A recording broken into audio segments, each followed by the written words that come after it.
This is the Florida Roundup. I'm Tom Hudson. Next week on our program, the state's report on local government spending is out. The effort is supposed to focus on finding what it calls overspending, waste, fraud, and abuse. Critics have said it's misleading and incomplete. So what do you know about how your tax dollars are spent in your community? Let us know by sending us a quick email. radio@thefloridaroundup.org is the address. radio@thefloridaroundup.org. We'll talk about the state's DOGE efforts and local government spending next week on this program. And late this month, we will be live in Orlando. We'll be broadcasting a live Florida Roundup in front of an audience February 27th from Central Florida Public Media. We'll have some special guests. We'll have live music and lunch. Yeah, we'd love to see you there. It's live in person, February 27th at Central Florida Public Media in Orlando. It is free, but space is limited, so we would like you to register. You can go to cfpublic.org/Florida Roundup Live. cfpublic.org/Florida Roundup Live. February 27th, live at Central Florida Public Media in Orlando. We will see you there. Today now, the cold snap. We were greeted with freeze warnings, cold warnings, even extreme cold warnings across the state this past week and last weekend. More than a half dozen new record lows were set south of Lake Okeechobee alone. There were some reports of snow flurries in the Panhandle, and there were definitely wind chills in South Florida. 18-degree feels-like temperature is what my weather app read when I woke up Saturday morning last weekend. 18 degrees in Miami. 18 degrees Fahrenheit. That is falling iguana weather. Lots of falling iguanas. The sheer numbers of them was surprising, even knowing that it was getting as cold as it was going to. I'm still kind of like borderline shocked with how many we found and got. That's Blake Wilkins. He's owner of Red Line Iguana Removal. His team caught around 3,000 green iguanas in just a couple of days in South Florida. And it wasn't just the Florida fauna freezing, so did our flora. It was cover the orchids with a blanket kind of weather, right? So how do you revive that cold mango tree? What about the avocados? How are you going to save your tulip bulbs? What are your hopes for spring vegetables in the garden? 305-995-1800 is our phone number, 305-995-1800. Nickie Munroe is with us, environmental horticultural agent for Indian River County and a coordinator for the University of Florida Master Gardener Program. Nickie, welcome to the program. Thanks for your time. Thank you for having me. How harmful has this cold weather been for yard plants in Florida? Oh, this freeze has been very harmful. We have seen a lot of traffic on our Master Gardener and Environmental Horticulture page on social media, with people asking questions about whether or not the devastation is going to remain this way. Yeah, that's a lot of the calls that we have. Let's just get right to it here with Nickie Munroe. In Port St. Lucie, Sebastian has been very patient. Sebastian, you're on the radio. Go ahead. Yes, good afternoon. That's the, you guys are addressing my question, or sort of. I have a noni tree, I have a soursop tree, I have a mango tree, I have an ackee tree, and they all look like they got really, and a banana tree too. It looks like the banana tree might come back, but I'm not sure. Well, let me just say that these trees are pretty much juveniles, I would say. And my mango tree is about maybe 6.5 to 7 feet tall. Okay. But it looks like the leaves are really dry. I had covered them. Yeah. So. Yeah. So, Nickie, how about for Sebastian and his fruit trees, that juvenile mango tree, for instance? Hi, Sebastian. I have everything that you just listed except for noni, right? And I am telling you that, like, when you got up and saw your plants on Sunday morning, you said maybe they have a chance. And then Monday morning, it was like, and by Tuesday and Wednesday, you were like, oh no. Yeah. I would like to give you my best tips. These are the things that I'm doing right now. Okay. Hopefully all is not lost. I want to encourage you to only remove the parts of the plants that are mushy and wet, okay? So go and look at your plants. At least your mango tree seems to be of a size that you can truly manage right now. So go and look at that and only remove the leaves and any parts of it that are mushy and wet. If it is dry and brown, even if it's ugly, We're going to work with ugly these days, okay? We're What going what to work with ugly. what does the mushy and wet represent? What does that mean? That is tissue that is still actively breaking down, and it can spread that damage into healthy plant tissue. Okay. So So you you want want to to get rid of remove it. that. Got it. Okay. Right. Yep. So how do you get rid of it? You're going to prune it. But before you prune, what I want you to do is give your plant a deep drink of water so that those roots can soak up some of that Okay. water and send that water into areas that it is most needed. Yep. Trust your plant to know where to allocate it. Yep. Sebastian mentioned he had a banana tree. Gary in Port St. Lucie also has some banana trees that you're worried about. Go ahead, Gary. You're on the radio. Hey, Vicki. Hey, Tom. Yeah, I have a bunch of banana trees, and they all turned totally brown, and the leaves are all hanging or all completely brown. Even the shoots, the fresh shoots coming out, they're brown too.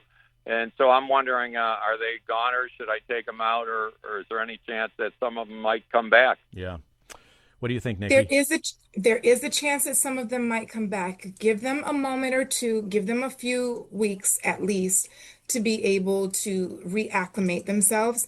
So, all of my plants are living in a deep cover of mulch. So I've got at least 3 inches of mulch Yeah. insulating that root system. And your banana suckers actually have what is called a corm. So as long as that corm is still alive deep into the tissues of the banana sucker, they should make it through. They're just going to look really terrible for a while. And don't let that banana leaf fool you. The tips of the leaves will be dry, dry, dry, but where it attaches onto the main stem is going to be mushy and spongy. You need to get as much of that off as possible. How do you prune that without losing the leaf?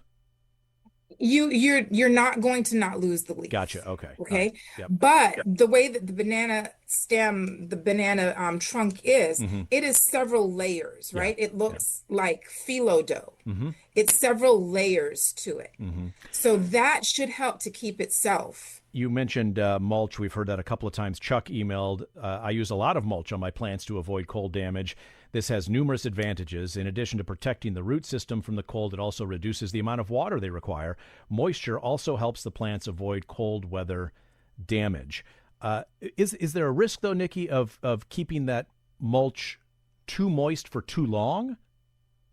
Absolutely. So when we put up our information sheet on watering and timing and recovery after the freeze, we had to explain to people that you only water as needed because even though the people up north will laugh at us, this is truly winter for us. It's And true.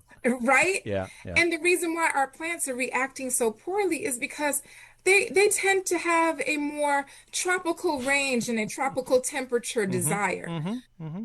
So overwatering is a very, very Yeah. possible Yeah. issue Yeah. that people are going to you're going to walk the fine line between just giving it a good deep drink when it needs it Mm-hmm. Yeah. and overwatering. 'Cause So we're- you don't want to overwater. Because we're also in the dry season here in Florida as well. Yes. So, some of these low pressure systems have brought some rain, at least to South Florida, where I live here, Nickie, which has been nice to see. But we are still in that dry season. Nickie Munroe is with us, environmental horticultural expert and agent for Indian River County, coordinator for the University of Florida Master Gardener Program. We're talking about the Florida freeze and your backyard plants, 305-995-1800. Tom has been listening in on the First Coast. Go ahead, Tom. You're on the radio. I have a plumeria plant that I've been trying to grow for 20 years, and past few years it's gone very well. It's grown very well. However, this last frost has really did damage. I don't have any leaves left on it, and the mushy part is quite large. Plant stands about 8 feet tall. That said, how do I save it? What do I do to bring it back? And it has no leaves on it whatsoever. All right. Nickie, how can we help Tom out there? I want you to still cut back all of the mushy parts. I know, I understand because my white plumeria is also looking very unfortunate. Because you don't want all of that to still be attached to living tissue. Okay. And you don't want a fungus problem. You don't want a bacteria problem. You need to give your plant the biggest fighting chance. Yeah. Now, especially with plumeria, try not to overwater it. You want to make sure that you give it a good layer of mulch all the way around to insulate the roots so that if the roots are saved and you have some parts of the body left, we're going to cross our fingers and hope for the best. Okay. Jerome in Jacksonville on line 5. We'll go to you next. Thank you, Jerome, for calling. You're on the radio. Thank you for taking my call. My call is about sweet potatoes. I planted slips around October, November, and with the freeze, it killed all the above-ground vines, and I want to know, are the tubers underground still good and growing? Yeah, good question. What do you think here, Nickie? Does he still have a good crop there underground? You might not have a good crop there underground, but you said tubers underground. So if you have tuber left underground, sweet potato is something that wants to live. It wants to live so badly that when you pulled up all of the sweet potatoes for one of your harvests, any little bit of it left will sit there and be like, oh, look, we're still here and we're quite cozy and comfortable. All right. They will make you more. Okay. They're survivors, hopefully, here. They are. All right. Lance in Winter Park has a bit of a different strategy for mango trees. Lance, go ahead. You're on the radio. Thanks for calling. Yeah, thank you for taking my call. I've been growing mangoes here in Winter Park for about 22 years, and what I can tell you is that from the time that I've planted in 2004 until now, there has been nothing that was quite this cold. Even the successive freezes that we encountered in 2010 in January was not as damaging as this single night that occurred Saturday night, Sunday morning of this past weekend. I recorded a low of about 24 and a half degrees, and I'm kind of in the central business district with the urban heat island effect, which was totally eliminated and negated due to the fact that this was an advective freeze, a highly wind-driven freeze. Yeah. How do those mango trees look? Well, they don't look very good. Yeah. I put some light bulbs in them and did the best that I could because they're just too big to cover up with anything to protect them. Yeah. What I would suggest if you have a mango tree is don't do anything probably for about 2 or 3 months until you see where the new growth comes out. Because you don't want to trim if you don't know exactly where the living and the dead part of the branches are. Yeah. Lance, I appreciate that input there from Winter Park. Best of luck with those trees. Nickie, how long should somebody wait maybe to trim something up? Hi, Lance, and everybody with the plants that have dry damage.